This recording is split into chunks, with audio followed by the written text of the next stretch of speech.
C++ Okay, Learning Journey, greetings Simple to Blood Group App, February Part 4. 12, day 43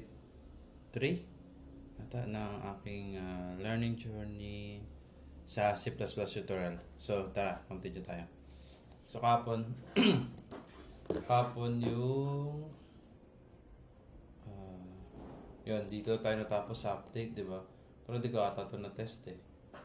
Hindi ko na-run. Sige, try natin i-run muna. Ito yung ano natin,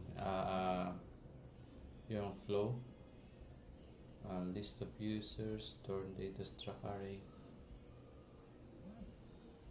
Okay, so open a new file tapos